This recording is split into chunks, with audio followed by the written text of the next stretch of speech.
everyone. Welcome to Byju's Exam Prep Spotlight. This is a platform made for the student and by the student.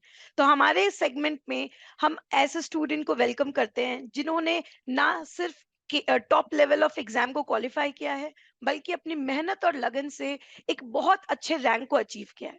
तो आज हमारे साथ एक ऐसी ही achiever जुड़ी हुई हैं जिनका नाम है नरगिस खनम, जिन्होंने CSIR LS क्वालिफाई किया है जून 2023 इन mathematical sciences with all India rank 57. So hi Nargis, how are you? Welcome to Byju's Exam Prep Spotlight. And सबसे पहले मेरे तरफ से आपको heartiest congratulations on your achievement. So how are you, Nargis? Thank you, ma'am. I'm fine. How are you? I'm fine, I'm fine. So Nargis, आपको पता है इस सेगमेंट में हम आपसे कुछ ऐसे रेलिवेंट क्वेश्चंस पूछेंगे जो क्वेश्चन के आंसर जब आप दोगे, क्योंकि अब आप एक रोल मॉडल हो, बहुत सारे एस्पिरेंट है जो अब आपको देख करके मे बी उनको बहुत कुछ समझ में आएगा, सीखने को मिलेगा। सो हम कुछ ऐसे क्वेश्चंस आपसे पूछेंगे which will act as a guidance for most of this aspirant जो एम कर रहे हैं आपके ही जैसा लाइफ में इस एग्जाम को क्वालिफाई करने का। तो shall we start Nargis? Yes, ma'am. Yes. Okay. So सबसे पहले तो नरगिस आप मुझे बताइए अपने एजुकेशनल बैकग्राउंड के बारे में मुझे आप बताइए, और आप कहाँ से बिलोंग करती हैं। तो कुछ थोड़ा ब्रीफ मुझे आप हमें अपने बारे में बताइए। My name is Nargis Khanam. I am from West Bengal, Kolkata, and I clear my master degree from Diamond Harbour Women's University, which is in South 24 Parganas, Kolkata. I clear GATE 2021 and 22 exam also. Recently I clear CSNET. Okay. So ये आपका CSIR का क्या first attempt था या second attempt था, या ये कौन सा अटेम्प्ट था जिसमें आपने क्वालिफाई नहीं किया? मैम, मेरा ये 4th अटेम्प्ट था। ओके। सो आपने मास्टर्स किस ईयर में क्वालिफाई किया था नरगिस? 2019 में। 2019 में। So that means you have a very nice journey. आपने थ्रू आउट दिस जर्नी अपने एम को नहीं गिव अप किया, एंड आप अपने एम के पीछे लगी रही, एंड डेफिनेटली आज यहाँ आप बैठी हुई हैं with that success story with you.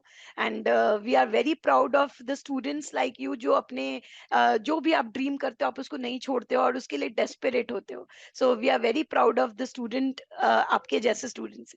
So now Nargis, आपने कब ये डिसाइड किया था कि मुझे CSIR करना है, या when did you came to know about the exam and when you decided कि मुझे तैयारी करना है? जब मैं बैचलर्स कर रही थी तो तब मेरा एक टीचर था, उन्होंने मुझे नेट एग्जाम के लिए बोला। तब से मैंने सोचा था कि नेट के प्रिपरेशन लेंगे। MSc होने के बाद हम यूनिवर्सिटी से आने के पहले हम पीजी में रहे, कोलकाता में पीजी में रहे। उसमें एक कोचिंग सेंटर है अलजेबर अकेडमी, उसमें हमने 6 मंथ के लिए प्रिपेयर किया। उसके बाद नहीं हुआ इसलिए हमने बीएड भी की। ओके। उसके बाद वेस्ट बंगाल प्राइमरी क्वालिफाई किया, लेकिन हम मतलब नेट देते रहे। मतलब मेरा एम था एक दिन हम क्लियर कर रहे। सो आपका मास्टर्स से आपको पता चला इस एग्जाम के बारे में, और आप मास्टर्स से थ्रू आउट इस एग्जाम को क्वालिफाई कर। बैचलर्स डिग्री जब ओके। कर रही सो थी तब पता बैचलर्स चला। में आपको पता चला था कि ऐसा कोई एग्जाम होता है एंड आपको ये एग्जाम का तैयारी करना है। सो एक और इसी से क्वेश्चन है दैट आपको किसने मोटिवेट किया through out this journey, because एक लंबा जर्नी है, तो आपको मोटिवेशन के बिना डेफिनेटली हम आगे नहीं बढ़ सकते। सो वो क्या ऐसा चीज था जो आपको मोटिवेट करता रहा, या कौन सा वो इंसान था जो आपको हमेशा मोटिवेट करता रहा? मतलब मेरे फैमिली मेरा जॉइंट फैमिली है। पापा मेरे, मम्मी, मेरा अंकल जो है, मेरा घर में जो कोई भी है, मेरा सिस्टर ब्रदर सब मोटिवेट किया मुझे कि तुझे करना है, क्योंकि मेरा घर में मेरा भाई डॉक्टर है और मेरा जो एल्डर सिस्टर है वो भी गवर्नमेंट जॉब में है। तो लोग हमेशा मोटिवेट करते हैं कि तुझे भी कुछ करना है। Okay. थोड़ा लाउड बोलिएगा नरगिस, थोड़ा आपका आवाज धीरे आ ओके रहा है। Ma'am, okay ma'am. ओके। सो एक और क्वेश्चन है कि थ्रू आउट दिस जर्नी आपका वो क्या वीक पॉइंट था जो आपको लगता है कि आपको इस वजह से थोड़ा आपको दिक्कत हुआ, और वो क्या स्ट्रॉन्ग पॉइंट था जो आपको हमेशा फॉरवर्ड मूव करने में हेल्प किया? So what was your weakness and the strong point? Weakness था, हमने मतलब ऐसे ही 2-4 बुक एक टॉपिक का 2-3 बुक फॉलो किया, तो तब क्वेश्चन ज्यादा प्रैक्टिस नहीं किया। ऐसे ही थ्योरी पढ़ते जाए, लेकिन मेरा जो क्वेश्चन सॉल्विंग स्किल वो डेवलप नहीं हुआ, इसलिए इतना टाइम लगा। Okay, and what was your strong point?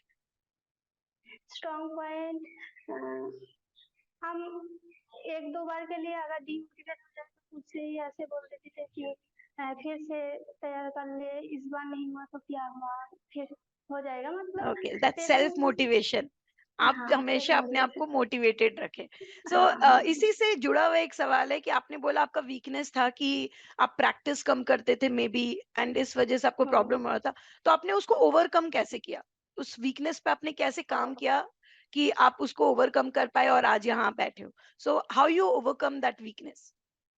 2022 में एक कॉल आया था बायजूस से कि मैम हम लोगों का अभी ऑफर चल रहा है, अब सेशन नेट के लिए प्रिपेयर कर सकते हैं। तो हमने बायजूस से सब्सक्रिप्शन लिया था।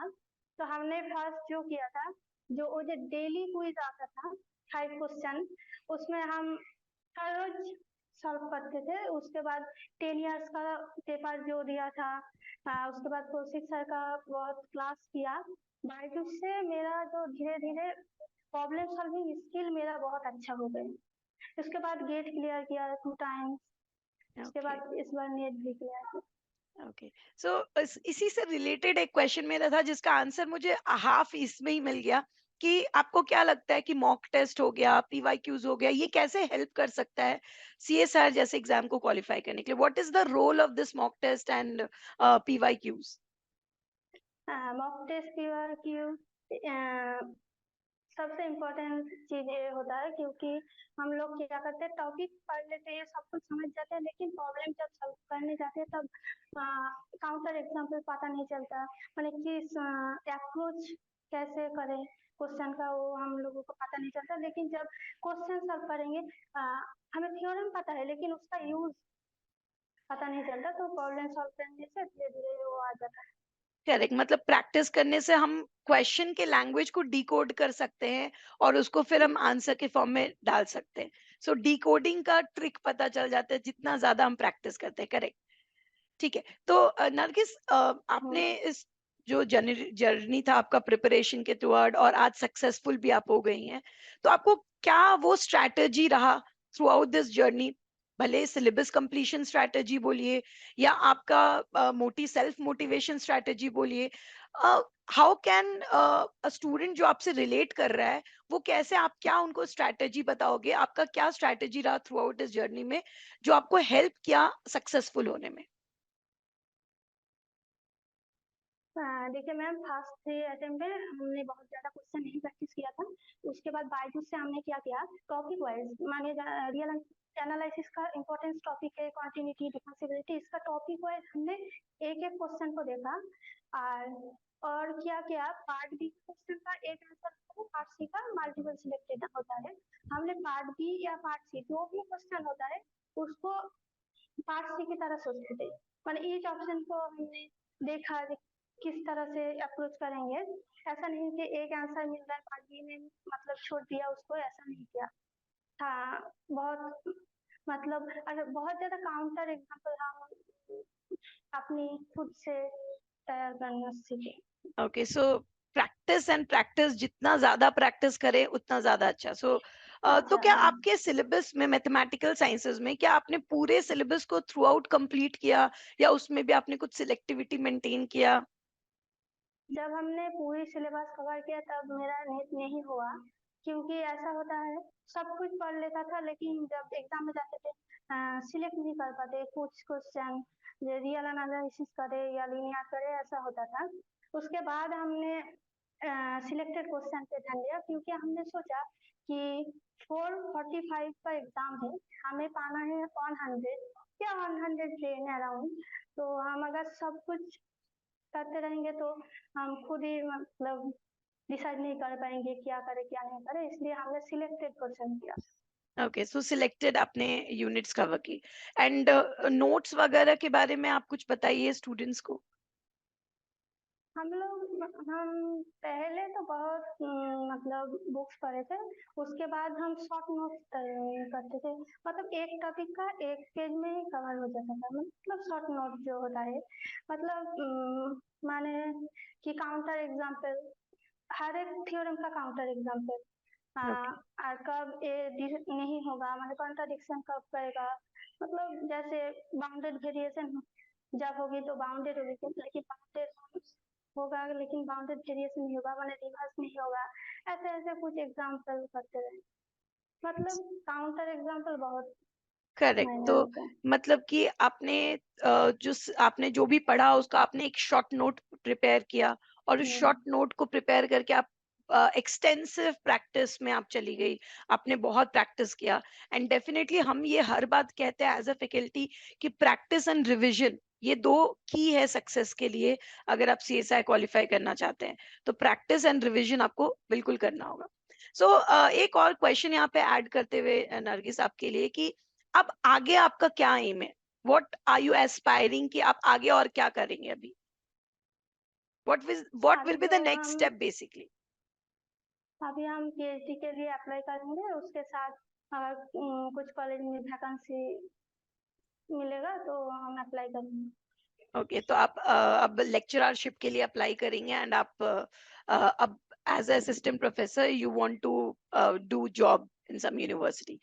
तो ये अब आपको एलिजिबिलिटी भी देता है, आपने नेट क्वालिफाई किया, नेशनल लेवल एलिजिबिलिटी है, आप ऑल ओवर इंडिया कहीं के लिए भी एलिजिबल हो चुके हैं। सो डेफिनेटली ऐसे मोटिवेटर्स, ये सारे स्टूडेंट आगे जाकर के जब हमारे फ्यूचर जनरेशन में आगे बढ़ते हैं इस फील्ड में, तो आई कैन डेफिनेटली गारंटी कि हमारा जो फ्यूचर है वो बहुत ब्राइट होने वाला है। जब आप जैसे टीचर्स आएंगे और पढ़ाएंगे तो डेफिनेट सा बात है कि आगे फ्यूचर बहुत अच्छा होगा। एक और यहाँ पे मुझे एक चीज बताइए, क्योंकि आपने एक बहुत इंटरेस्टिंग बात बोला, self motivation. So I will definitely like to understand कि आप कैसे अपने आप को सेल्फ मोटिवेट करती थी। Maybe this will help lot many student out there कि ये सेल्फ मोटिवेट आप अपने आप को करती थी तो कैसे करती थी? जब मेरा सीएसआई नेट एग्जाम क्लियर नहीं हुआ, तब हम पीडब्ल्यू का मोटिवेशन वीडियो देखते थे। हम ऐसे देखते थे किसी को जो 5 साल बाद क्लियर किया या 3 साल बाद क्लियर किया, कैसे पेशेंस रखते हैं, ऐसे वीडियो देखते हैं हमेशा। Okay, so basically short videos देख के आप अपने आप को सेल्फ मोटिवेट या दूसरे के लाइफ स्टोरी देख करके आप मोटिवेट होती थी। ओके, सो लास्ट में नरगिस, एनी सजेशन जो आपके जैसे दूसरे स्टूडेंट्स हैं जो ये एग्जाम क्वालिफाई करना चाह रहे हैं and they are also working hard और बहुत तैयारी कर रहे हैं बट मे बी फेल हो रहे हैं या तो क्वालिफाई किसी कारणवश नहीं हो रहा है, so what will be that एक सजेशन जो आप देना चाहोगे एस्पिरेंट्स को? मैं एस्पिरेंट के लिए यही बात बोलना चाहती हूँ कि कंसिस्टेंट रहे, स्पेसिफिक टाइम दीजिए पेपर 1 और पेपर 2 के लिए, शॉर्ट नोट तैयार कीजिए और प्रीवियस ईयर क्वेश्चन को सॉल्व कीजिए, और ओके, सो कंसिस्टेंट तो रहना चाहिए हमेशा। ओके, सो अगर हम एक जिस्ट निकाले सजेशंस जो आपको नरगिस के थ्रू मिल रहा है कि you need to be very discipline, आपको एकदम कंसिस्टेंट रहना होगा अपने पढ़ाई को लेकर के, प्रैक्टिस एंड रिवीजन और creation of the short note, ये सारी चीजें बहुत ज्यादा इंपॉर्टेंट है इस लेवल के कॉम्पिटिटिव एग्जाम को क्वालिफाई करने के लिए। सो आई होप आपको ये सेशन देख करके जितने भी स्टूडेंट ये देख रहे हैं मोटिवेट होंगे और वो भी इस वीडियो को यूज करेंगे एज सेल्फ मोटिवेशन जैसे नरगिस यूज किया करती थी, और वो भी मोटिवेट होकर के आगे बढ़ेंगे एंड आने वाले एग्जाम के लिए अपने आप को पूरी दृढ़ निष्ठा के साथ तैयार करेंगे। सो मेरे बेस्ट विशेस सबके साथ है एंड आप हमारे साथ यूं ही जुड़े रहिए। Stay connected with us, will definitely come soon with a new successful story along with us in this spotlight segment of ours. So हमारे साथ जुड़े रहिए। Thank you so much, all the very best. Thank you so much Nargis, आपका बहुत बहुत शुक्रिया thank you हमारे ma'am. साथ अपना टाइम स्पेंड करने के लिए, अपने valuable tips and tricks and suggestion share करने के लिए। होपफुली आपके इन सजेशंस को जितने भी स्टूडेंट है वो यूज करेंगे और उनको भी आपके सजेशन से हेल्प होगा। सो बहुत सारा गुड विशेस मेरे तरफ से आपको आपके फ्यूचर के लिए। May your future be brightest and जो भी आप डिजर्व करते हैं डिजायर करते हैं आपको मिले। So all the very best Nargis for your future. Ma'am.